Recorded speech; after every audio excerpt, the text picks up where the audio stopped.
سورۃ النصر کے بارے میں اکثر لوگوں کا خیال یہ ہے کہ یہ مدنی ہے، میری ذاتی رائے یہ کہ یہ بھی مکی ہے، اس لیے کہ یہاں بھی اصول وہ ہے اذا جاء نصر اللہ والفتح، جب آ جائے مدد اللہ کی اور فتح۔ میں اس صورت کو جوڑتا ہوں سورۃ الانشراح ہی کے اس آخری حصے سے، فَإِذَا فَرَغْتَ فَانصَبْ وَإِلَىٰ رَبِّكَ فَارْغَب۔ وہ تو مدنی تو نہیں ہے، وہ تو مکی صورت ہے، بڑے ابتدائی زمانے کی۔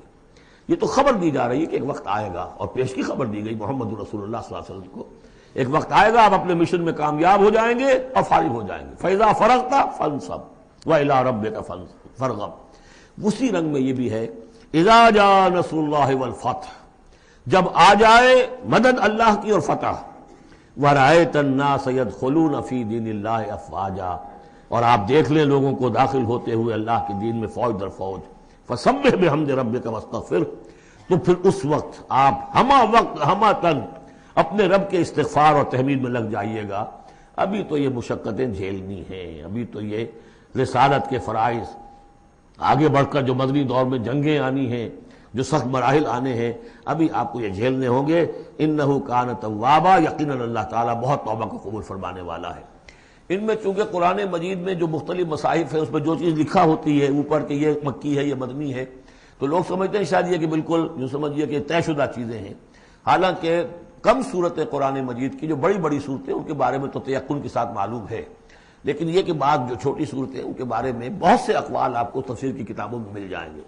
میں نے جتنی بھی بارہ تحقیق کی ہے، میرے نزدیک یہ بھی مکی ہے، مدنی نہیں ہے، یہ بھی ایک خبر دی جا رہی ہے جیسے کہ سورہ انشراح میں۔ اس کی وجہ یہ کہ پھر آ رہی ہیں مکی صورتیں۔ بسم اللہ الرحمن الرحیم، تبت یدا ابی لہب وتب، بالکل ابتدائی زمانے کی صورت ہے۔ ٹوٹ گئے ہاتھ ابو لہب کے اور وہ برباد ہو گیا خود۔ واقعہ یہ ہے کہ جب حضور کو پر وہ آیت نازل ہوئی جو ہم نے پڑھی ہے سورہ ہجر میں، فاصدع بما تؤمر، پہلے 3 سال تک آپ نے دعوت جو دی ہے وہ لو کی، جسے ہم کہیں گے، کبھی بھی آپ کی دعوت انڈر گراؤنڈ نہیں تھی، اس کو تو سمجھ لیجئے، یہ تو لفظ استعمال کرنا ہی غلط ہے، لو کی۔ اور لو کی میں کیا تھا؟ پرسنل تعلق، پی پی کالز، لوگوں سے جن سے بھی تعلقات تھے، انفرادی گفتگو میں آپ اپنی دعوت پیش کر رہے تھے۔ پھر حکم آ گیا فاصدع بما تؤمر، اب ڈنکے کی چوٹ کہیے۔ تو آپ کھڑے ہوئے کوہ صفا پر، آپ نے نعرہ لگایا وا صباحا، یہ وہاں کا دستور تھا، تفصیل سے میں یہ بیان کر چکا ہوں، اب سارا واقعہ بیان نہیں کر سکتا۔ تو اس وقت لوگ لپک کر آئے اور ابو لہب بھی آیا، آپ کا چچا۔ جب حضور نے وہاں اپنی دعوت پیش کی تو اس نے کہا تبن لکا لہذا جماعتنا، ہم سمجھے تھے کوئی بڑی اہم بات تم نے بتانی ہوگی تو ہمیں بلایا ہے، ہم پہنچ گئے ہیں اور تم نے ہمیں اس کام کے لیے جمع کیا تھا، تو تمہارے ہاتھ ٹوٹ جائیں۔ معاذ اللہ ثم معاذ اللہ، نقل کفر نہ باشد۔ چونکہ حضور بنو ہاشم کو 2 دفعہ گھر بلا کر کھانا کھلا چکے تھے، تو اسے تو معلوم تھا یہ دعوت کیا تھی، لیکن یہ جو طریقہ آپ نے اختیار کیا تھا وہ تھا جیسا کہ وہاں پر عام الارم کے طور پر ہوتا تھا کہ کوئی فوج کی خبر آئے، کوئی فوج حملہ آور ہونے والی ہے، تو جس شخص کے پاس بھی وہ خبر پہنچ جاتی تھی وہ کپڑے اتار کے مادر ذات برہنہ ہو کر کسی اونچے مقام پر کھڑا ہو کر نعرہ مارتا تھا وا صباحا، ہائے وہ صبح جو آنے والی ہے، غارت گری والی صبح۔ تب لوگ سب دوڑتے تھے، جہاں تک آواز پہنچ گئی، جہاں تک نگاہ دیکھ رہی ہے کہ ننگا کھڑا ہوا ایک آدمی اونچائی کے اوپر، دوڑتے تھے لوگ کہ کیا خبر ہے اس کے پاس۔ حضور معاذ اللہ ننگے ہونے کا کوئی سوال نہیں تھا، لیکن آپ نے آدھی بات ان کی اختیار کر لی جس کے اندر کوئی قباحت نہیں ہے، کہ آپ کھڑے ہوئے اور آپ نے وا صباحا کا نعرہ لگایا۔ وہ صبح قیامت کی خبر دے رہے ہیں، وہ خبر دیتے تھے جو صبح ہوتی تھی غارت گری کی، دشمن آ کر حملہ کرے گا، لیکن وہ بھی تو صبح قیامت ہے۔ بات کوئی تو ہنسی کی نکلے، خندہ صبح قیامت ہی صحیح، صبح قیامت بھی تو ہے نا آخر۔ تو اس نے کہا آپ تمہارے ہاتھ ٹوٹ جائیں، تم نے اس کام کے لیے بلایا تھا۔ تو فرمایا تبت یدا ابی لہب وتب، اے نبی جیسے آپ کے دشمن جنہوں نے آپ کو کہا کہ اس کی تو دم ہی کٹ گئی، وہ ہوں گے جن کی دمیں کٹ جائیں گی، جن کا نام لیوا کوئی نہیں رہے گا۔ اسی طریقے سے جس نے کہا ہے کہ آپ کے ہاتھ ٹوٹ جائیں، ہاتھ اس کے ٹوٹ گئے۔ یہ تو چند سال کے بعد کی بات ہے، لیکن حقیقت میں عالم غیب میں تو اس کے ہاتھ کٹ چکے ہیں، تب اور وہ برباد ہو چکا ہے۔ ما اغنا عنہ مالہ وما کسب، کچھ کام نہیں آئے گی اس کا، نہ اس کا یہ مال اور نہ وہ کمائی جو اس نے کی ہے ساری عمر اور جمع کیا ہے۔ سیصلی نارا ذات لہب، وہ جھونکا جائے گا آگ میں جو بھڑکتی ہوئی آگ ہے۔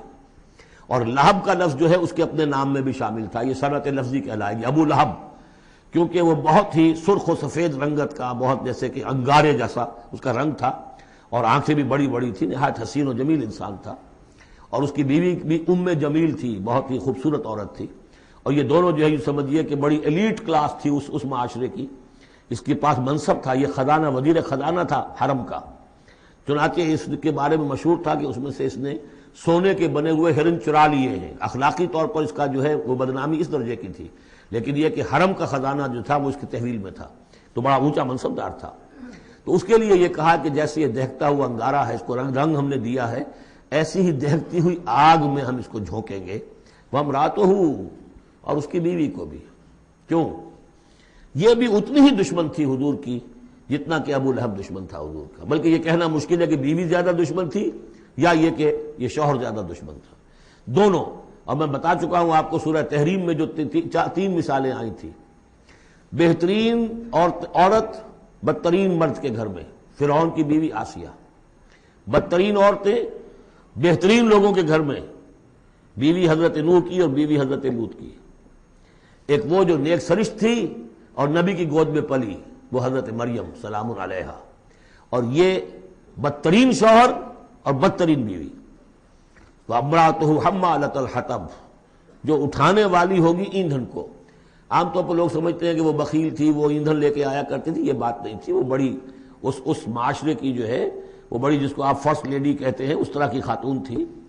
اصل مطلب یہ ہے کہ یہ اس وقت جو حرکتیں کر رہی ہے، یہ اپنے شوہر کے آگ کے گڑھے کو اور بھڑکانے کے لیے ایندھن لا رہی ہے۔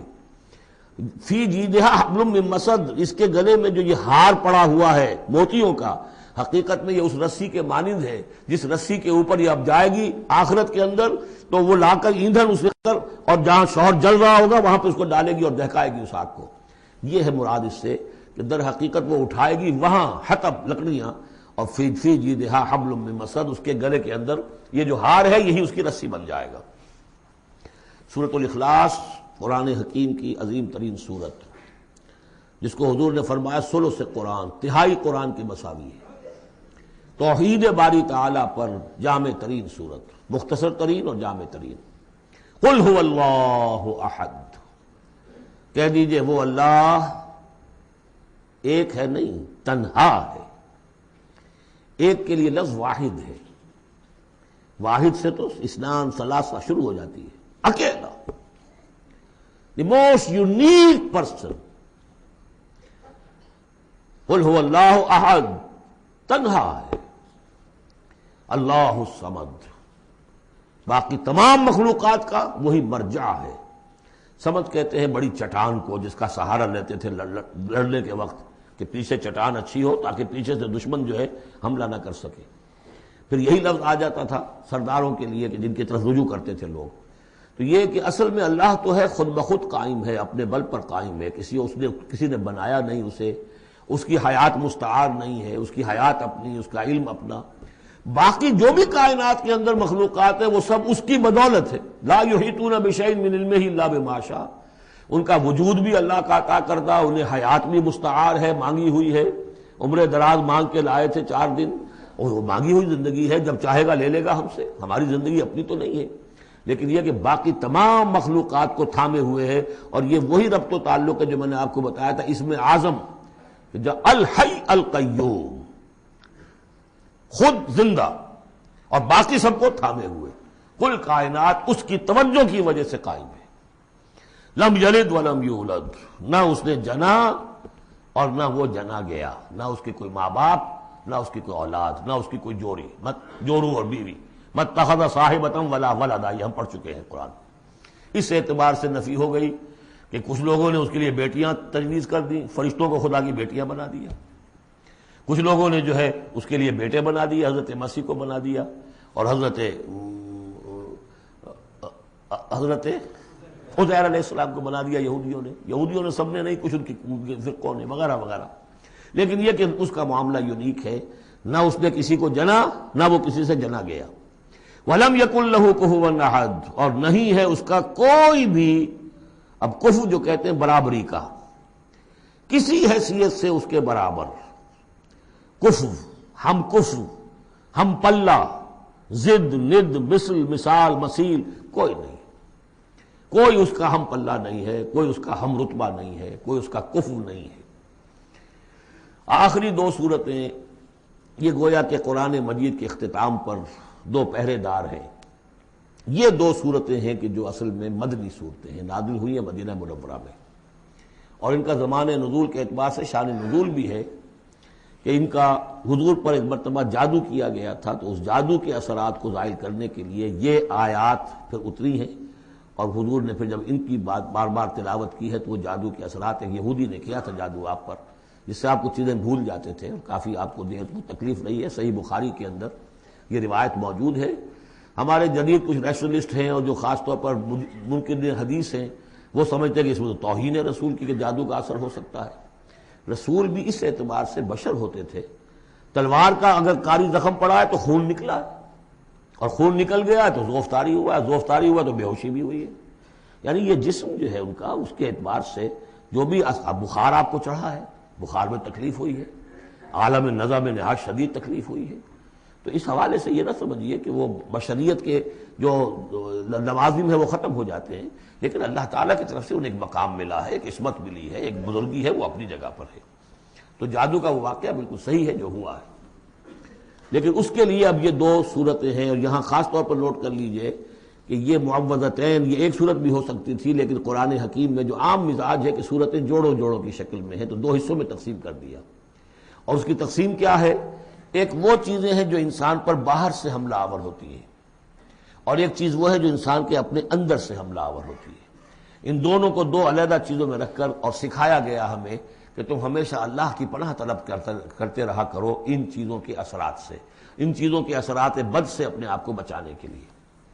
بسم اللہ الرحمن الرحیم، قل اعوذ برب الفلق، کہو کہ میں پناہ میں آ گیا صبح کے رب کی۔ فلق، فلق ویسے تو یہ لفظ ہم پڑھ چکے ہیں سورہ انعام میں، فالق الاصباح، رات کی تاریکی کا پردہ پھٹتا ہے اور سپیدہ سحر نمودار ہوتا ہے، یا گٹھلی فالق الحب والنوائب، تو وہ جو گٹھلی ہوتی ہے وہ بھی پھٹتی ہے تو اس میں سے دو پتیاں نکلتی ہیں تو درخت بنتا ہے۔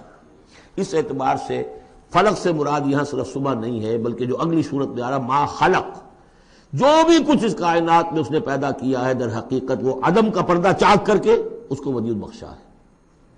عدم سے، عدم محض سے، کریشن ایکس نہیلو، بغیر کسی شے کے کسی شے کو بنانا۔ تو قل اعوذ برب الفلق من شر ما خلق، میں پناہ میں آتا ہوں اس کی تمام مخلوقات کی پناہ سے۔ اب آپ غور کیجئے، مخلوق ظاہر بات ہے خالق کی طرح کامل تو نہیں ہو سکتی، مخلوق کے اندر کوئی نہ کوئی پہلو جو ہے وہ کمی کا، تقصیر کا، نقص کا رہ جائے گا، تو گویا کہ ہر مخلوق میں شر کا پوٹینشل ایلیمنٹ موجود ہے۔ یہ دوسری بات ہے کہ اللہ تعالیٰ کسی کو سہارا دے دے، کسی کو اپنی طرف سے عصمت عطا کر دے، اپنی طرف سے خصوصی پروٹیکشن عطا کر دے، پوٹینشلی خلق جو ہے وہ گویا کہ مستلزم ہے اس کے ساتھ شر کے اندر کا پہلو موجود ہوگا۔ قل اعوذ برب الفلق من شر ما خلق، یعنی وہ شر جو ہے خود اپنی جگہ پر کوئی علیحدہ مستقل وجود رکھنے والی شے نہیں ہے، بلکہ وہ شر جو ہے خلق کے اندر جو کمی کا پہلو ہے۔ جیسے ہم نے انسانوں کے بارے میں پڑھا، خلق الانسان من عجل، انسان کی سرشت میں جلد بازی ہے۔ خلق الانسان ضعیفا، انسان کمزور پیدا کیا گیا ہے۔ وہ جو اس کا ہے، جو اس کا فطرت والا پہلو ہے، جو روحانی پہلو ہے، وہ تو ہے انا خلقنا الانسان فی احسن تقویم، لیکن جو یہ حیوانی پہلو ہے اس کا جو مادی وجود ہے، اس میں تو ذوق بھی ہے۔ ان الانسان خلق ہلوعا اذا مسہ الشر جزوعا واذا مسہ الخیر منوعا، تو یہ تمام چیزیں جو ذہن میں رکھیے۔ قل اعوذ برب الفلق من شر ما خلق، جو بھی مخلوقات ہیں ان میں سے جو بھی شر کا پہلو ہے میں اس سے اے پروردگار تیری پناہ میں آتا ہوں۔ ومن شر غاسق اذا وقب، خاص طور پر یہ رات کو ڈھانپ لینے والی جو ہے رات، اندھیرا، یہ ظاہر بات ہے اسی پھر رات کے پردے میں چوری بھی ہے، ڈاکہ بھی ہے، اسی میں پھر غول بیابانی جو ہیں، شیاطین جن ہیں، ان کا بھی جو حرکتیں ہوتی ہیں، پھر یہ ساری چیزیں جو ہے اسی کے سلسلے من شر غاسق اذا وقب، سانپ بچھو وغیرہ بھی اسی وقت نکلتے ہیں۔ ومن شر النفاثات فی العقد، اور جو عورتیں گانٹھیں باندھ کر پھونکے مارتی ہیں، یہ جو بھی ٹونے ٹوٹکے ہوتے ہیں اور اس کی وجہ سے لوگوں کو نقصان پہنچایا جاتا ہے، گویا کہ یہ بھی اس کے اندر بھی کوئی حقیقت ہے. یہ سفلی عملیات بھی ہیں، ان کے بھی اثرات ہیں. جیسے کہ ہم جانتے ہیں کہ جادو جو ہے حق ہے، برحق ہے، اگرچہ کفر ہے. شراب کی تاثیر ہے لیکن حرام ہے. کچھ نہ کچھ حقیقت ان لکیروں میں بھی ہے، لیکن ہمیں روک دیا گیا کہ ان کے چکر میں مت پڑو. یہ جو منجمی ہے، نجوم کی حرکت، اس میں بھی کچھ نہ کچھ حقیقت ہے لیکن روک دیا گیا. تو کسی چیز کا ہونا بالفعل یہ اور شے ہے، لیکن اس کا جائز ہونا یہ اور شے ہے. تو بالفعل یہ عملیات ہیں جو سے اچھے اعمال ہیں، اور ان کو جو ہے کوئی اچھے اوراد ہیں، اچھے وظائف ہیں، تو ان کے کچھ اثرات جو ہیں اچھے ہو سکتے ہیں. اسی طریقے سے اس قسم کی چیزوں میں جادو کے جو کلمات ہوتے ہیں ان کی بھی تاثیر ہے. اور وہ جو عورتیں جو ہے وہ جادو کرتے ہوئے، جس کو ہم کہتے ہیں کہ وہ تعویذ گنڈا وغیرہ جو ہوتا ہے، پھر وہ اس میں پھونکے مارتی ہیں، تو اللہ تعالیٰ سے میں ان کے شر سے بھی پناہ چاہتا ہوں. وَمِن شَرِّ حَاسِدٍ إِذَا حَسَدَ، اور حسد کرنے والے کے شر سے بھی میں اللہ کی پناہ طلب کرتا ہوں، جبکہ وہ حسد اپنا استعمال کرے. اگر حسد ہے دل کے اندر ہے تو بات اور ہے. حسد کو بروئے کار لائے وہ، اور وہ انسان کے درپے ہو جائے اس حسد کی وجہ سے اس سے کوئی نقصان پہنچانے کو. اور اسی کتابیں ہے عین، العین حق، کہ اگر انسان اس حاسدانہ نگاہ سے کسی کو دیکھتا ہے اس کے بھی اثرات ہوتے ہیں، اور اس دیکھنے کے بھی کچھ برے اثرات جو ہیں وہ ظاہر ہو جاتے ہیں. تو یہ تمام چیزیں اپنی جگہ پر ہیں، لیکن ان سے پناہ کرنے کے لیے آپ لمبے چوڑے کوئی اور شکلوں میں نہ پڑیں. یہی معوذتین اللہ نے جو محمد رسول اللہ کو تلقین فرمائے، سارا دار و مدار ان پر ہونا چاہیے. تعوذ کرتے رہیں، اس لیے کہ ہم پڑھ چکے ہیں سورہ بقرہ میں کہ حضرت سلیمان کے زمانے میں جنات جو تھے انہوں نے یہ سارے کام شروع کیے تھے، اور لوگ ان سے سیکھتے تھے جادو ٹونا. اور آج بھی نقش سلیمانی کے نام سے بکتے ہیں اس قسم کے جو بھی تعویذات ہوتے ہیں، اور وہ ایک دھندا بنا ہوا ہے. تو اس کو لوگوں نے سیکھا، اور وہ لوگ جو ہے آج بھی ہمارے ہاں یہ چیزیں چل رہی ہیں، لیکن یہ چیزیں حرام کی گئی ہیں. اور کہا گیا ہے کہ کوئی کسی کو نقصان نہیں پہنچا سکتا جب تک کہ اللہ کا اذن نہ ہو. اگر یہ یقین انسان کے دل میں ہو تو پھر اسے کوئی نقصان نہیں ہوگا. اور ویسے تو یہ ہے کہ تکلیف اللہ کی طرف سے کسی وقت آ سکتی ہے، بغیر اس کے کہ کوئی اور آپ کو پہنچائے، اللہ کی طرف سے خود بھی آ سکتی ہے. سورۃ الناس اب یہ آخری سورت ہے. میرے نزدیک یہ آخری گروپ جو ہے سورتوں کا جو سورہ ملک سے شروع ہوا ہے. یہ دونوں پارے جو ہیں یہ سوائے ان دو صورتوں کے سب مکیات پر مشتمل ہیں صورتوں پر، اور صرف یہ دو صورتیں جو ہیں یہ مدنیات ہیں. اور ریسیپروکل نوٹ کر لیجئے، پہلا گروپ جو تھا اس میں مکی صورت صرف ایک تھی، سورہ فاتحہ، اور مدنی صورتیں 6.25 پارے پر پھیلی ہوئی، سورہ بقرہ، آل عمران، نساء اور مائدہ.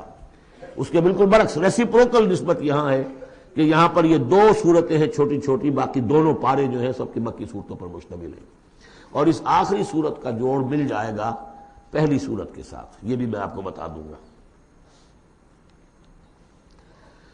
بسم اللہ الرحمن الرحیم. قل اعوذ برب الناس، کہیے کہ میں پناہ میں آتا ہوں جو تمام انسانوں کا رب ہے اس کی پناہ میں. ملک الناس، صرف رب ہی نہیں ہے، بادشاہ ہے، تمام انسانوں کا بادشاہ ہے. الہ الناس، تمام انسانوں کا معبود ہے. من شر الوسواس الخناس، اس وسوسہ کرنے والے خناس کی جو پیچھے چھپ جاتا ہے. الذی یوسوس فی صدور الناس، جو لوگوں کے سینوں میں وسوسہ اندازی کرتا ہے، اس کے شر سے پناہ مانگتا ہوں. یہ جو شیطان لعین ہے جس کے بارے میں آتا ہے کہ ان الشیطان یجری من الانسان مجری الدم، حضور کی حدیث ہے یہ شیطان تو اس طریقے سے انسان کے وجود میں سرایت کر جاتا ہے جیسے کہ خون سرایت کر رہا ہے. یہ شیطان جو ہے، اور یہ آپ وہ بھی پڑھ چکے ہیں، وَلَقَدْ خَلَقْنَا الْإِنسَانَ وَنَعْلَمُ مَا تُوَسْوِسُ بِهِ نَفْسُهُ، ہم نے انسان کو بنایا، ہم جانتے ہیں کہ اس کا نفس امارہ جو ہے، اڈ اور لبیڈو، اس کو اندر کیا وسوسہ اندازی کرتا رہتا ہے. تو شیطان کو بھی کوئی اور اختیار حاصل نہیں ہے. ہمارے اپنے سفلی داعیات، ہمارے جو اینیمل انسٹنکٹس ہیں، ہماری جو خواہشات ہیں، شہوات ہیں، ان کو وہ بھڑکاتا ہے. جس کے لیے حدیث میں آتا ہے کہ اس کی تھوتنی جو ہے وہ زمین جو وہ دل کے اوپر ٹکا کر پھونکے مارنی شروع کرتا ہے تاکہ وہ شہوت میں اشتعال پیدا ہو جائے اور سفلی جذبات میں اشتعال پیدا ہو جائے. اس کی اس کو اللہ تعالیٰ نے طاقت دی ہے. یہ ہے وسوسہ، وسواس الخناس. اور خناس کیوں کہا؟ اگر آپ ذکر کریں گے لا حول ولا قوت الا باللہ، فوراً بھاگ جائے گا.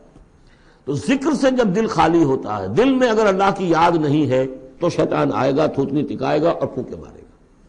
یہ چونکہ شیطان کی یہ ساری ترکیب انسان پر اثر انداز ہوتی ہے اس کے اپنے نفس کے وساطت سے، اندر سے، لہذا اس کے لیے یہ علیحدہ صورت جو ہے وہ قائم کر دی۔ قل اعوذ برب الناس ملک الناس الہ الناس من شر الوسواس الخناس الذی یوسوس فی صدور الناس من الجنۃ والناس، خواہ وہ جنوں میں سے ہوں یا انسانوں میں سے، ان میں وہ وسوسہ اندازی کرتا ہے۔ اب اس کو جوڑ لیجئے آپ پہلی صورت کے ساتھ۔ سورہ فاتحہ میں کیا ہے؟ الحمدللہ رب العالمین، قل اعوذ برب الناس، مالک یوم الدین ملک الناس، ایاک نعبد و ایاک نستعین الہ الناس۔ اس کے بعد کیا ہے؟ ہم آپ سے مدد چاہتے ہیں اہدنا الصراط المستقیم، یہاں اس کے برعکس ہے ہمیں اپنی پناہ میں لے لے، بات تو ایک ہی ہے، ہمیں سیدھی راہ کی ہدایت دے، ہمیں شیطان سے پروٹیکشن عطا کر دے، بات ایک ہی ہے، مضمون بالکل وہی سورہ فاتحہ کا۔ قل اعوذ برب الناس الحمدللہ رب العالمین الرحمن الرحیم مالک یوم الدین ملک الناس، اور معبود ہے ایاک نعبد و ایاک نستعین۔ اب ہم نے استعانت مانگی، اب استعانت، استعاذہ، یہ ایک ہی طرح کے الفاظ ہیں، مدد مانگنا، پناہ طلب کرنا، استغاثہ، استعانہ، استمداد، مدد مانگنا، استنصار، نصرت طلب کرنا، باب استفعال کے تمام الفاظ جمع کر دیجئے۔ تو عبادت، ہم عبادت کرتے ہیں تیری، ایاک نعبد، لیکن ہمیں استعانت، تیری مدد چاہیے اس کے لیے، تو معبود ہے، ہم تیری عبادت کا فیصلہ کرتے ہیں لیکن تیری مدد کے محتاج ہیں۔ اے اللہ ہم تیری عبادت کا وعدہ کرتے ہیں لیکن تیری طرف سے ہمیں پروٹیکشن چاہیے کہ شیطان کے وسوسوں سے، وسوسہ اندازی سے ہمیں محفوظ کر دے۔ اس طریقے سے یہ سورہ مبارکہ ایک اعتبار سے مثنیٰ بن جاتی ہے سورہ فاتحہ کا، اور گویا کہ قرآن مجید کی آخری سورت اور پہلی سورت کے مابین ایک مشابہت قائم ہو جاتی ہے۔ بارک اللہ لی ولکم فی القرآن العظیم ونفعنی وایاکم بالآیات والذکر الحکیم۔ تشریف رکھیے ابھی دعا ایک تو ابھی ہم پڑھ لیں گے جو دعائے ختم قرآن ہے، میں اس کا ترجمہ آپ کو بتا دینا چاہتا ہوں تاکہ آپ جب وہ دعا سنیں گے تو پھر اس کا ترجمہ بھی آپ کے سامنے رہے۔ تو یہ اور بڑی اہمیت کے ساتھ اس دعا کو سمجھیے۔ اللہم آنس وحشتی فی قبری، اے اللہ میری قبر میں جو وحشت ہوگی تنہائی کی، اس وحشت کو دور کرنے کے لیے مجھے قرآن مجید کا انس عطا کر دے۔ واقعہ یہ ہے کہ میں جب یہ دعا پڑھا کرتا تھا، جس زمانے میں ابھی آتش جوان تھا، تو میں سمجھتا تھا یہ تو اضافی سا جملہ ہے، اصل تو آگے ہے اللہم ارحمنی بالقرآن العظیم وجعلہ لی اماما ونورا وہدی ورحمہ۔ لیکن اب جب موت قریب نظر آتی ہے اور قبر جو ہے وہ نظر آ رہی ہے تو معلوم ہوتا ہے کہ اہم ترین حصہ یہی ہے، اس دعا کا جو پہلا حصہ ہے، اللہم آنس وحشتی فی قبری، اس وحشت کو مانوس میرے لیے بنا دے، لیکن مانوس بنے گی قرآن کے ذریعے سے۔ وارحمنی بالقرآن العظیم، اور مجھ پر رحم فرمائیو اس قرآن عظیم کی بدولت۔ وجعلہ لی اماما ونورا وہدی ورحمہ، اور اس دنیا میں پروردگار اس قرآن کو میرے لیے امام بنا دے، میں اس کی پیروی کروں۔ لیکن یہ الفاظ کہتے ہوئے اپنے دل کو دیکھنا ہوگا کہ خود اپنا ارادہ ہے یا نہیں، عزم ہو کہ ہاں اب قرآن کو اپنا امام بنانا ہے، اس کے پیچھے چلنا ہے، تب تو اللہ تعالیٰ سے دعا کرتے ہوئے بھی انسان جو ہے پھر اسے سجتی ہے یہ دعا، اور ایسا کوئی شعوری فیصلہ ہے ہی نہیں تو پھر یہ ایک روٹین ہے، بس آپ نے ایک الفاظ ہے جو زبان سے کہہ دیے ہیں، ذالک قولہم بافواہہم، اپنے منہ سے نکلنے والی باتیں اور کچھ نہیں۔ وجعلہ لی اماما ونورا، نور بنا دے، وہدی، ہدایت بنا دے، اور رحمت بنا دے۔ اللہم ذکرنی منہ ما نسیت، اے اللہ مجھے یاد کرا دے اس میں سے جو میں بھول جاؤں۔ وعلمنی منہ ما جہلت، اور جس چیز کو میں اس میں سے جانتا نہیں ہوں، اور ہم تو سب سے جاہل ہیں، کتنے فیصد لوگ ہیں جو جانتے ہیں قرآن میں ہے کیا، لیکن بہرحال دعا مانگیے کہ اللہ تعالیٰ ہمت دے، آپ قرآن سیکھیں، قرآن سیکھنے کے لیے عربی سیکھیں۔ علمنی منہ ما جہلت، لیکن یہ بھی اگر آپ کا اپنا ارادہ نہیں ہے کہ سیکھنا ہے تو اللہ تعالیٰ زبردستی تو آپ کے دل میں آ کے قرآن کا علم نہیں ڈال دے گا۔ قرآن کا علم تو بڑی قیمتی شے ہے، دنیا کا کوئی فن ہو، کوئی معمولی سا کوئی فن ہے، وہ بھی سیکھنا پڑتا ہے، محنت کرنی پڑتی ہے۔ جیسا کہ حضرت علی نے فرمایا، بڑے اونچے اشعار ہیں، یغوث البحر من طلب اللعالی، جو شخص بھی موتیوں کا طلبگار ہوتا ہے اسے سمندر میں غوطہ زنی کرنی پڑتی ہے۔ ومن طلب العلا سہر اللیالی، جو کسی بلند مقام تک پہنچنا چاہتا ہے زندگی میں وہ راتوں کو جاگتا ہے، محنت کرتا ہے، پڑھتا ہے، جو بھی مشقت کرتا ہے۔ ومن طلب العلا من غیر قد، اور جو کوئی بلندی کا طلبگار بن جائے بغیر کوشش کے، اضاع العمر فی طلب المحالی، پھر وہ اپنی عمر ضائع کر بیٹھتا ہے ایک محال چیز کی طلب میں۔ وہ تو ہونے والی بات نہیں ہے، یہ دنیا اللہ نے بنائی ہے کہ محنت کرو۔ تو یہ دعا مانگتے ہوئے علمنی منہ ما جہلت، تو اپنا ارادہ کریں پختگی کے ساتھ۔ اور چونکہ یہاں وہ نظام اب چلنے والا ہے، اس کا پراسپیکٹس بھی نیچے موجود ہے۔ 1 ایئر کورس جو ہم نے شروع کیا ہے قرآن انجمن خدام القرآن کے تحت، وہ لاہور میں ہوتا آ رہا ہے بہت سے سالوں سے، یہاں بھی 1-2 مرتبہ ہو چکا ہے، ابھی سال پھر یہ شروع ہو رہا ہے، اور یہ 23 فروری تک اس کے جو ہے وہ اس کی کلاسز شروع ہوں گی۔ اس سے پہلے ڈیٹس وغیرہ ہیں، پراسپیکٹس چھپ چکا ہے، نیچے دفتر سے آپ کو مل جائے گا، 5 روپے اس کی پراسپیکٹس کی قیمت ہے۔ لیکن آپ دیکھیے اور اس سے فائدہ اٹھائیے کہ ہم نے کیا کیا کچھ پڑھ لیا ہے، لیکن یہ کہ ہم نے اتنی عربی نہیں سیکھی کہ قرآن مجید کو براہ راست سمجھ سکیں۔ فرمایا وعلمنی منہ ما جہلت وارزقنی تلاوتہ، اور مجھے اے اللہ ہمت دے، نصیب فرمائیے کہ میں اس کو پڑھتا رہا کروں، آنا اللیل و آنا النہار، رات کے اوقات میں بھی اور دن کے اوقات میں بھی، وجعلہ لی حجۃ یا رب العالمین، اور اے تمام جہانوں کے پروردگار اس قرآن کو میرے حق میں دلیل بنا، میرے حق میں گواہ بنا، یعنی میرے خلاف نہ کر دیجو، اس لیے کہ حضور نے فرمایا ہے القرآن حجۃ لک او علیک، یہ قرآن یا تو دلیل ہے اور گواہ ہے تمہارے حق میں اور یا تمہارے خلاف۔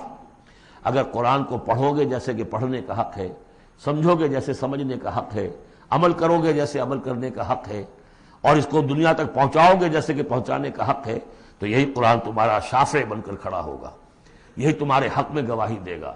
اور جو کچھ ہم کر رہے ہیں اگر وہی ہم کرتے رہیں گے تو یہی قرآن سب سے بڑا ہمارے خلاف جو ہے استغاثہ لے کر آئے گا کہ اللہ یہ بدبخت کہتا تھا کہ یہ میں تیری کتاب ہوں، مجھے پڑھتا نہیں تھا، مانتا تھا میں تیرا کلام ہوں، سمجھتا نہیں تھا، یا سمجھتا بھی تھا عمل نہیں کرتا تھا۔ یہ سب سے بڑی دلیل ہمارے خلاف، القرآن حجۃ لک و علیک۔ اس قرآن حکیم کے ضمن میں ایک خاص دعا جو حضور سے منقول ہے، اس کی 2-3 روایتیں اس کی تھی کہ جن کو پھر میں نے جمع کیا ہے، اور وہ خوبصورت چھاپ بھی دی گئی ہے۔ اب آج یہاں غالباً اویلیبل ہوگی، کہاں آج یہاں کو تحفہ بھی آپ کو دیا جائے گا، یہ جو ابھی ہوگا ختم قرآن جب ہم تراویح میں کر لیں گے تو کچھ تحفہ بھی ہے، کوئی ایک کیسٹ ہے، ایک وہ دعا جو میں ابھی آپ کو سناؤں گا وہ بھی بہت خوبصورت طبع شدہ، کہیں لٹکا لیجئے اپنے پاس یا میز کے شیشے کے نیچے رکھ لیجئے، اسے یاد کیجئے۔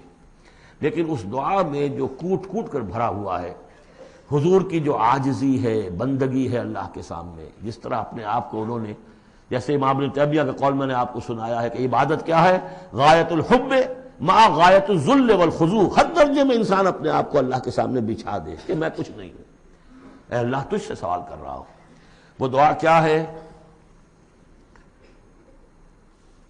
اللہم انی عبدک، پروردگار میں تیرا بندہ ہوں، ابن عبدک، میرا باپ بھی تیرا ادنا غلام تھا، وابن امتک، میری ماں بھی تیری ادنا کنیز تھی، فی قبضتک، میں تیرے قبضہ قدرت میں ہوں، ناصیتی بیدک، میری پیشانی تیرے ہاتھ میں ہے، ماضٍ فی حکمک، میرے پورے وجود میں تیرا ہی حکم جاری و ساری ہے، عدل فی قضاؤک، اور میرے بارے میں جو فیصلہ تو کرے وہ عدل ہی پر مبنی ہوگا، اسألک، میں تجھ سے سوال کرتا ہوں، بکل اسم ہوا لک، ہر اس نام کے حوالے سے جو تیرا ہے، قرآن میں بار بار ہم نے پڑھا فدعوہ بہا، للہ الاسماء الحسنی فدعوہ بہا، اللہ کے ناموں کے حوالے سے دعا کیا کرو۔ اسألک بکل اسم ہوا لک، جو تیرے نام ہے، انزلتہ فی کتابک، جسے تو نے اپنی کسی کتاب میں نازل کیا، او علمتہ احدا من خلقک، یا تو نے اپنے مخلوق میں سے کسی کو سکھایا، اب استاثرت بہ فی مکنون الغیب عندک، یا اسے ابھی اپنے پاس اپنے غیب کے خزانے میں محفوظ رکھا ہوا ہے۔ سارے ناموں کا حوالہ دے کر اسألو کا کیا، ان تجعل القرآن ربیع قلبی، اس قرآن کو میرے دل کی بہار بنا دے، ونور صدری، میرے سینے کا نور بنا دے، وذہاب ہمی، اور میرے ہموم اور غموم کا، غموں کا اور جو بھی تفکرات ہیں ان کا دور کرنے والا۔ ایک جملہ رہ گیا جی، جلا حزنی، میرا کوئی غم ہو، افسوس ہو، اس کو بھی ختم کر دینے والی چیز، اس کا ذریعہ اس قرآن کو بنا دے۔ تو یہ بڑی عظیم دعا ہے جس میں ایک طرف عبدیت کی انتہا ہے، تواضع، اللہ کے سامنے تذلل، اور پھر یہ کہ مانگنے کی شے اصل میں قرآن سے کیا ہے، اللہ سے مانگنے کی شے کیا ہے، الرحمن علم القرآن، یہ ہے سب سے بڑی دولت۔ یا ایھا الناس قد جاءتکم موعظۃ من ربکم وشفاء لما فی الصدور وہدی ورحمۃ للمؤمنین قل بفضل اللہ وبرحمتہ فبذلک فلیفرحوا ھو خیر مما یجمعون۔ یہ دعا جو ہے آپ مانگیں گے، اور اسی پر اب میں اپنی گفتگو ختم کر رہا ہوں۔ بہرحال جو بھی خدمت میں کر سکا ہوں، 25 دن آج ہو گئے ہیں، اس سے پہلے 3 دن میں یہاں آ چکا تھا، 2 دن میرے لیکچرز ہوئے ہیں یہاں پر تعارف قرآن کے ضمن میں، 25 دن تک یہ معاملہ چلا ہے، روزانہ 4 گھنٹے، آج 2 گھنٹے 2.5 گھنٹے ہو گئے ہیں، ایک روز 5 گھنٹے بھی تھے۔ اللہ تعالیٰ میری اس محنت کو قبول کرے۔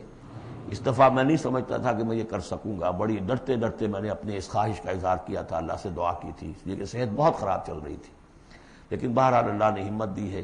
اب جس کو بھی اس سے کوئی خیر پہنچ جائے وہ میرے حق میں بھی دعا کرے۔ باقی اصل بات سمجھنے کی یہ ہے کہ 25 دن تک جو کچھ قرآن ہم نے سمجھا ہے، اب میں چاہوں گا کہ اس کے بعد یہ نماز ہم پڑھیں گے، اس کے بعد وہ دعا جو ہے ختم قرآن کی امام صاحب حافظ صاحب ان کے پیچھے ہم نے سنا ہے وہ مانگیں گے، اس کے بعد شیرینی اور تحفہ تقسیم ہو جائے گا، اور پھر یہ سمجھیے کہ آدھے گھنٹے کا وقفہ ہوگا تاکہ آپ وہ فریش اپ ہو جائیں۔ پھر 1 گھنٹے میں جتنے سوالات کے جوابات میں دے سکوں گا، جو سوالات آئے ہیں میں جواب دوں گا، باقی کو پھر قرض رکھ لیں گے، پھر کسی کبھی یار زندہ صحبت باقی۔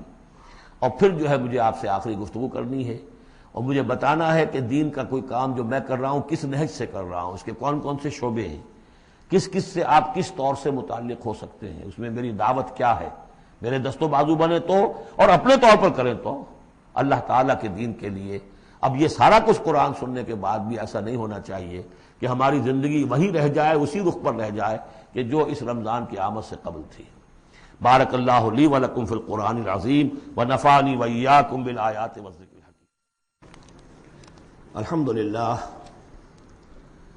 الحمدللہ وکفی والصلاة والسلام علی عبادہ الذین اصطفی،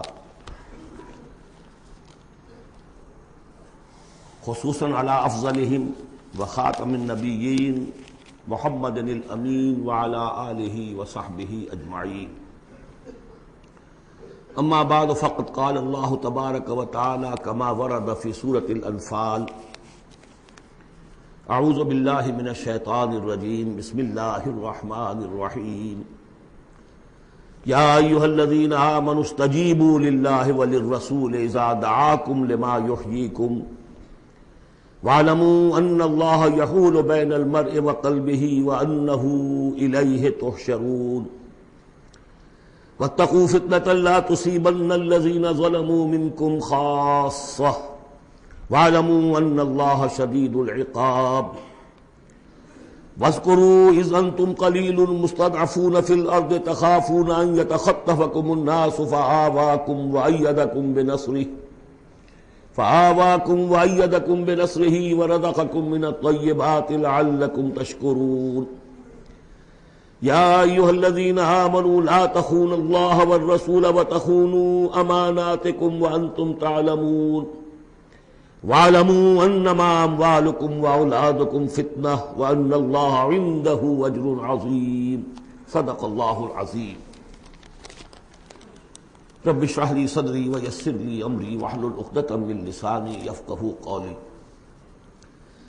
اللهم ربنا الهمنا رشدنا واعذنا من شرور انفسنا، اللهم ارنا الحق حقا وارزقنا اتباعه وارنا الباطل باطلا وارزقنا اجتنابه، اللهم وفقنا لما تحب وترضى، اللهم اجعلنا من عبادك الذين يستمعون القول فيتبعون احسنه، آمین یا رب العالمین۔ میں نے اپنی اس وقت کی گفتگو کا موضوع قرار دیا ہے بحالات موجودہ مسلمانان پاکستان کے لیے قرآن حکیم کی عملی رہنمائی۔ الحمدللہ ہم نے 25 دن قرآن پڑھا، بہت سے حضرات نے پوری پابندی سے شرکت کی ہے، پورے قرآن کے ترجمے سے گزرے ہیں۔ قرآن مجید میں کہیں گفتگو مشرکین سے ہو رہی ہوتی تھی، کبھی منافقین سے ہو رہی ہوتی تھی، کبھی منکرین آخرت سے ہو رہی ہوتی تھی، کبھی یہود سے، کبھی نصارہ سے، کبھی مسلمانوں سے، اور یہ کہ مکی صورتوں کا اپنا رنگ اور انداز ہے اور مدنی صورتوں کا اپنا رنگ اور انداز ہے۔ پھر اس میں احکام الہیہ بھی آئے ہیں، عبادات کے ضمن میں آئے ہیں، معاشرتی احکام آئے ہیں، آئلی قوانین آئے ہیں، سیاسی ہدایات آئی ہیں۔ اب جیسے تو یہ کہ زندگی کے ہر گوشے کے لیے اور ہر آنے والے دور کے لیے اس میں ہدایت ہے، لیکن اس وقت میں نے جو عنوان معین کیا ہے وہ دو اعتبارات سے، بحالات موجودہ اور خاص طور پر مسلمانان پاکستان کے لیے قرآن حکیم کی عملی رہنمائی کیا ہے۔ لیکن یہ کہ قرآن مجید کی وہ رہنمائی کہ جو ابدی ہے، ہمیشہ کے لیے ہے، اساسی ہے، بنیادی ہے، جو زمان و مکان کی حدود سے ماورا ہے، میں چاہتا ہوں کہ پہلے اسے بھی چند نکات کی شکل میں اس کا خلاصہ آپ کے سامنے رکھ دوں۔ قرآن مجید کی وہ جو تعلیم ہے ابدی، ماورائے زمان و مکان، ہر دور، ہر ملک، ہر زمانے کے مسلمان کے لیے، وہ کیا ہے؟ پہلی بات یہ ہے کہ اللہ کا حق ادا کرے، اور اللہ کا حق کیا ہے؟ توحید۔ توحید ایک عقیدے کی توحید ہے، اس کو مانے کہ وہ ایک ہے، اپنی ذات میں تنہا ہے، کوئی اس کا مد مقابل اور کفر نہیں ہے، نہ اس کی صفات میں نہ اس کی ذات میں۔ لیکن یہ کہ ایک ہے توحید عملی، اور ہم نے اس دورہ ترجمہ قرآن کے دوران 4 صورتوں میں اس توحید پر بڑی مفصل بحثیں کی ہیں، اس وقت گن لیجئے۔ ایک ہے عقیدے کی توحید، ایک ہے عملی توحید۔ عملی توحید 4 نکات پر مشتمل ہے۔ سب سے پہلے جو کہ سورہ زمر کا مرکزی مضمون تھا، عبادت اللہ کی، اس کے لیے اپنی اطاعت کو خالص کرتے ہو۔ عبادت میں نماز، روزہ، یہ سب بھی شامل ہیں، لیکن یہ کہ وہ عبادت جس کے ساتھ اطاعت اللہ کی خالص نہیں ہو رہی، اطاعت منقسم ہے، کہیں اپنے نفس کی اطاعت ہو گئی اللہ کی اطاعت کو پس پش ڈال کر۔ فرمایا فرأیت من اتخذ الہہ ہواہ، کیا تم نے دیکھا اس شخص کو جس نے اپنے خواہش نفس کو خدا بنا رکھا ہے؟ وہ مطاع ہے، اس کا کہتا ہے لا الہ الا اللہ، اور بنا رکھا ہے خواہش نفس کو الہ۔ اس اعتبار سے مخلصین لہ الدین، آج بھی وہ آیت آئی، وما امروا الا لیعبدوا اللہ مخلصین لہ الدین حنفاء، عبادت اللہ کی لیکن اس کے لیے اپنی اطاعت کو خالص کرتے ہوئے۔ اب اس میں یہ ہے کہ وہ خالص اطاعت کلی اطاعت ہوگی، یا ایھا الذین آمنوا ادخلوا فی السلم کافہ، اور منفی طور پر تنبیہ آج بھی میں نے وہ آیت آپ کو سنا دی تھی، پھر تازہ کر لیجئے۔ اگر اللہ کی اطاعت کچھ حصے میں کی جائے زندگی کے، کچھ میں نہ کی جائے، گویا کہ آپ نے تقسیم کر لیا اطاعت کو، اس پر جو وعید آئی ہے افتؤمنون ببعض الکتاب وتکفرون ببعض فما جزاء من یفعل ذلک منکم الا خزی فی الحیاۃ الدنیا ویوم القیامۃ یردون الی اشد العذاب۔ کیا تم ہماری کتاب اور شریعت کے ایک حصے کو مانتے اور ایک کو نہیں مانتے؟ تو جو کوئی بھی یہ روش اختیار کرے گا دنیا کی زندگی میں، اس کا اس کے سوا کوئی اس کی سزا نہیں ہے کہ دنیا میں تو ذلیل و خوار کر دیے جائے اور قیامت کے دن شدید ترین عذاب میں جھونک دیے جائے۔ تو یہ عبادت ہوگی مخلصین لہ الدین۔ اسی کا ایک اور پہلو ہے دعا، الدعاء مخ العبادہ، الدعاء هو العبادہ۔ سورہ مومن کا مرکزی مضمون وہ تھا فادعوا اللہ مخلصین لہ الدین، دعا تو کرو لیکن تم اطاعت بھی خالص اس کی کرتے ہو کہ نہیں؟ اگر وفاداری تمہاری اللہ کے ساتھ پوری نہیں تو کس منہ سے دعا کر رہے ہو؟ وہ حدیث میں سنا چکا ہوں کہ ایک شخص حج کے لیے پہنچ گیا ہے اور وہ پہنچا ہوا ہے جبل رحمت پر اور ہاتھ اٹھا کے دعائیں مانگ رہا ہے، یا رب یا رب وَأَنَّىٰ يُسْتَجَابُ لِذَٰلِكَ، اس کی دعا کیسے قبول ہو؟ وَمَطْعَمُهُ حَرَامٌ وَمَلْبَسُهُ حَرَامٌ وَغُذِّيَ بِالْحَرَام، اس کا کھایا ہوا حرام کا ہے، پہنا ہوا حرام کا ہے، اس کا جسم حرام کی آمدنی سے اور اس کے کھانے پینے سے بنا ہوا ہے۔ تو دعا مخ العبادہ هو العبادہ، لیکن دعا بھی وہی کہ جو مخلصین لہ الدین، اس حال میں کی جا رہی ہو کہ بندے نے یکسو ہو کر اپنی کل اطاعت کو اللہ کے لیے بنا دیا۔ اس سے اگلا قدم ہوتا ہے ان فرد سے ایک دوسرے فرد کو دعوت، اب اسی کے داعی بن کر کھڑے ہو جاؤ، اب لوگوں کو بھی اسی کی دعوت دو، وہ بھی اللہ کی بندگی کریں مخلصین لہ الدین، وہ بھی اللہ کو پکاریں مخلصین لہ الدین۔ وَمَنْ أَحْسَنُ قَوْلًا مِّمَّنْ دَعَا إِلَى اللَّهِ وَعَمِلَ صَالِحًا وَقَالَ إِنَّنِي مِنَ الْمُسْلِمِينَ، یہ سورہ حامیم السجدہ کی مرکزی آیت ہے۔ چوتھا اور آخری مرحلہ یہ ہے کہ یہ کیسے ہوگی مخلصین لہ الدین کی پوزیشن، اگر جس ملک میں آپ رہ رہے ہیں وہاں قانون تو کسی اور کا چل رہا ہے، عدالتیں اس قانون پر فیصلے کر رہی ہیں، نظام جو ہے معاشی وہ کسی اور نظام پر چل رہا ہے، وہ سودی کاروبار ہو رہا ہے اور سودی لین دین ہو رہا ہے، پورا بزنس اس پر ہے، پوری انڈسٹری اسی پر ہے، پوری حکومت اس پر ہے، تو ہم بھی تو اسی کے فرد ہیں نا، شہری ہیں اسی ملک کے، اسی ریاست کے، اسی معاشرے میں رہتے ہیں۔ تو یہ مقصد تو اسی وقت پورا ہوگا جبکہ پورے نظام زندگی پر اللہ کی اطاعت کا سکہ قائم ہو جائے۔ اس کا نام ہے اقامت الدین۔ چنانچہ سورہ شورى پھر چوتھے نمبر پر جو آئی اس کا مرکزی مضمون کیا تھا؟ شرع لکم من الدین ما وصى به نوحا والذی اوحینا الیک وما وصینا به ابراہیم وموسیٰ وعیسیٰ ان اقیموا الدین ولا تتفرقوا فیہ۔ اس لیے کہ قرآن مجید تو کہتا ہے ومن لم یحکم بما انزل اللہ فاولئک هم الکافرون، ہماری عدالتوں میں فیصلے اللہ کے قانون کے مطابق تو نہیں ہو رہے، تو فیصلے کرانے والے، فیصلے کرنے والے، فیصلے ماننے والے، فیصلے ایگزیکیوٹ کرنے والے، فیصلوں کی تنفیذ کرنے والے، وہ سب کیا ہوئے؟ ومن لم يحكم بما انزل الله فاولئك هم الظالمون، وہی تو مشرک ہیں۔ ومن لم يحكم بما انزل الله فاولئك هم الفاسقون، وہی تو باغی ہیں ہمارے۔ تو مطلب یہ ہے کہ اس صورتحال سے نکلنے کی صرف ایک شکل ہے، دین کو قائم کرنے کی جد و جہد، ہمہ تن ہمہ وقت، اس نظام باطل کو ریکنسائل نہ کیا جائے اس سے ذہناً قلباً۔ live under it if you have to live it but under protest، اگر کوئی اور راستہ نہیں ہے انڈر پروٹیسٹ رہے کہ میں نے اس نظام کو قبول نہیں کیا، میں اسے تسلیم نہیں کرتا، میں اس سے استفادہ کروں گا جو کم سے کم ہے میرے بقا کے لیے، اور اپنی ساری توانائی، اپنی ساری قوت، اپنی ساری طاقت، اپنی ساری صلاحیت، اپنے سارے وسائل اور ذرائع اس نظام کو بے خودن سے اکھیڑ کر اس کی جگہ پر اللہ کا دیا ہوا نظام قائم کرنے کے لیے وقف کروں، اس کے علاوہ کوئی شکل نہیں ہے۔ اسی کے نام ہے تکبیر رب، رب کو بڑا کرو، وَرَبَّكَ فَكَبِّرْ، اسی کا مطلب ہے، اسی لیے حضور بھیجے گئے، هو الذی ارسل رسولہ بالہدی ودین الحق لیظہرہ علی الدین کلہ، اسی کے لیے آیا قاتلوہم حتی لا تکون فتنۃ ویکون الدین کلہ للہ۔ یہ تمام اصطلاحات ہیں، عباراتنا شتیٰ وحسن کا واحد، مطلب کیا ہے؟ دین کو قائم کرو، دین کے مکمل نظام کو برپا کرو تاکہ زندگی اپنے تمام ایسپیکٹس، اپنے تمام پہلوؤں سمیت انفرادی اور اجتماعی زندگی کے تمام گوشے اللہ کی اطاعت کے اندر آ جائیں۔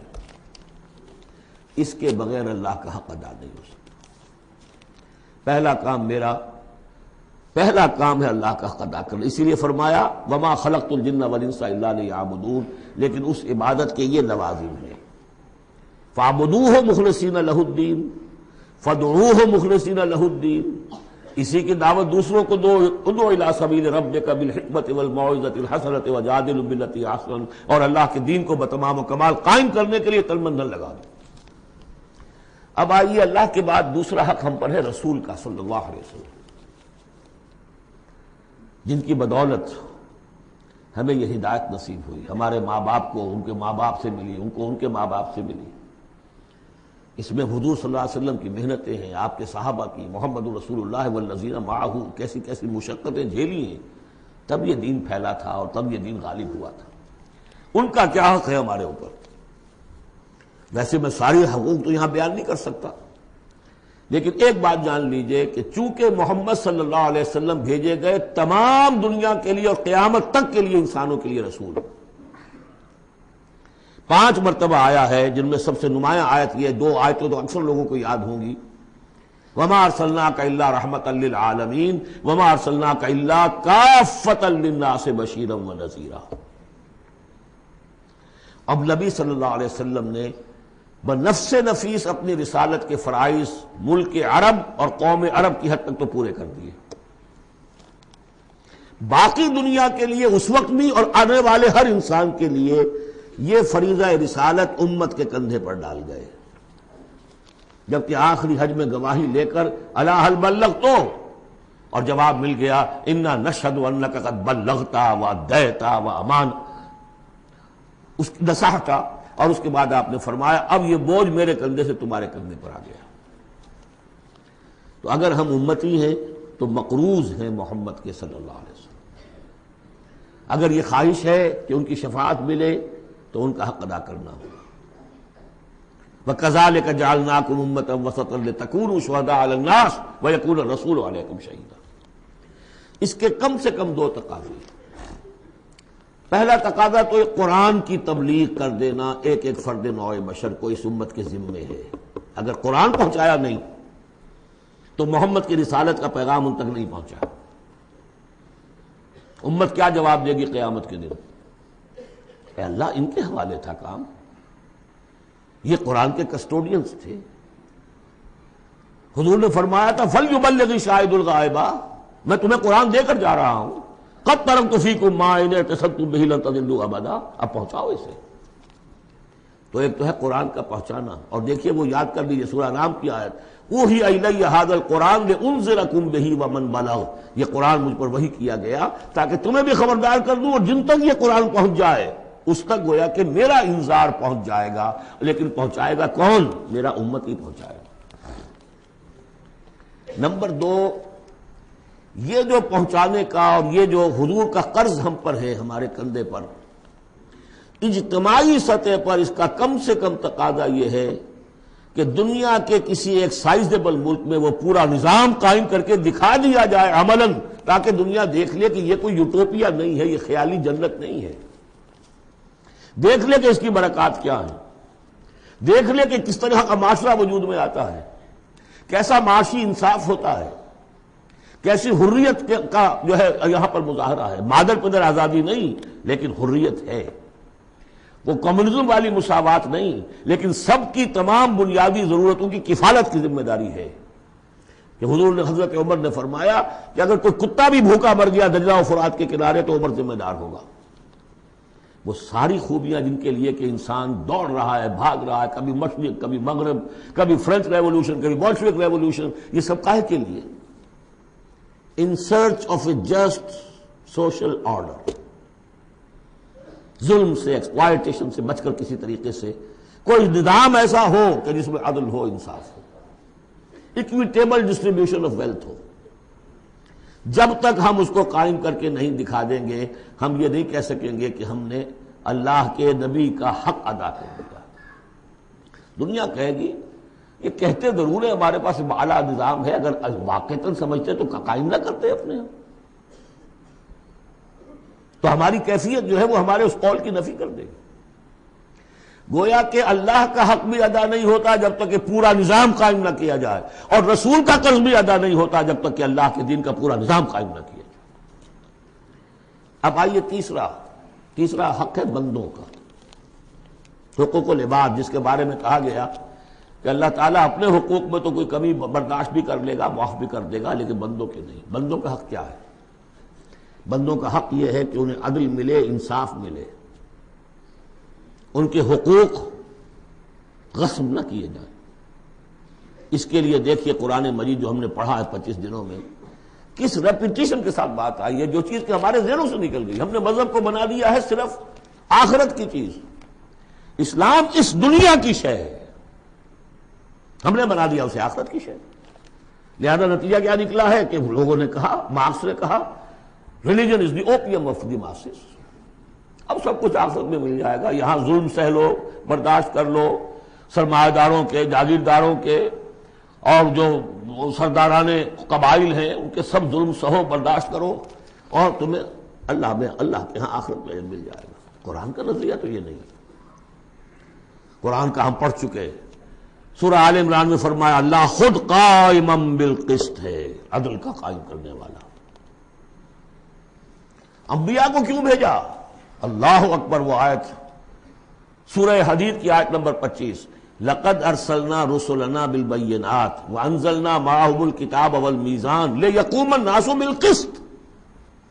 ہم نے اپنے رسول بھیجے معجزات دے کر، ہم نے کتاب نازل فرمائی، ہم نے میزان نازل فرمائی، حقوق اور فرائض کا توازن، حقوق اور فرائض کا توازن۔ کس لیے یہ سب کچھ ہم نے نازل کیا؟ یہ کھکیڑ کس لیے بول لیا؟ Was it an exercise in futility? لیقوم الناس بالقسط، تاکہ لوگ عدل پر قائم ہوں۔ اور ہم نے لوہا بھی اتارا ہے جس میں جنگ کی صلاحیت ہے، جو لوگ ظلم چھوڑنے پر آمادہ نہ ہو، لوہے کی طاقت سے ان کے سر چلے جائیں، تاکہ اللہ دیکھ لے کہ میرے کون سے بندے ہیں جو میرے وفادار ہیں، میرے نظام عدل قسط کو قائم کرنے کے لیے تن من دھن لگاتے ہیں، جانے دینے کو تیار ہیں۔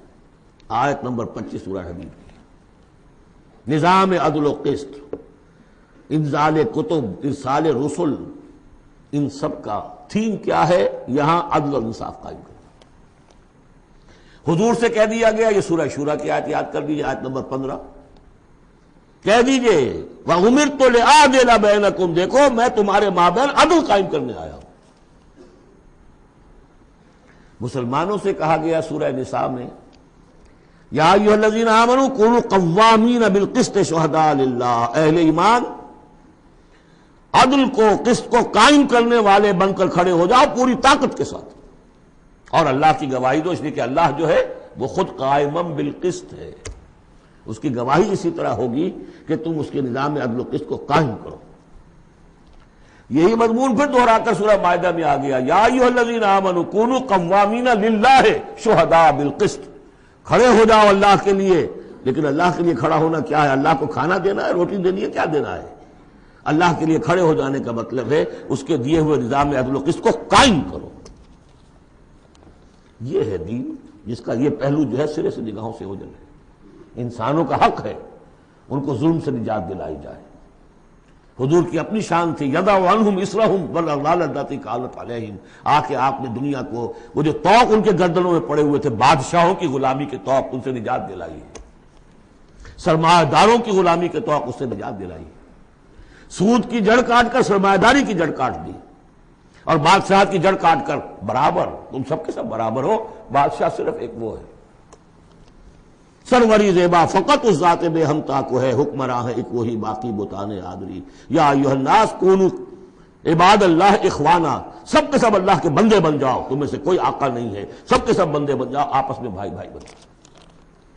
اور اس کی آخری بات آپ کو بتاؤں گا، سعد بن ابی وقاص رضی اللہ تعالیٰ عنہ، جب مسلمانوں نے حملہ کیا ایران پر، تو رستم سپہ سالار افواج جو تھا ایران کا، اس نے یہ سوال کروایا، یہ آپ ہم پر کیوں چڑھ دوڑے ہیں؟ پہلے بھی آپ عرب لوگ تھے، بدوی بدو لوگ تھے، کبھی کبھی لوٹ مار کر کے لے جایا کرتے تھے، آتے تھے لوٹ مار کیا اور چلے گئے، یہ اس دفعہ ہماری جان نہیں چھوڑ رہے ہو، کیا وجہ ہے؟ سعد ابن ابی وقاص رضی اللہ تعالیٰ عنہ غالباً رشتے میں حضور کے ماموں لگتے ہیں، اور صحابی اتنے درجے کے ہیں، عشرہ مبشرہ میں سے ہیں، اور ایک ہی صحابی ہے حضور کا جس کے لیے حضور نے کہا ہے کہ تم پر میرے ماں باپ قربان۔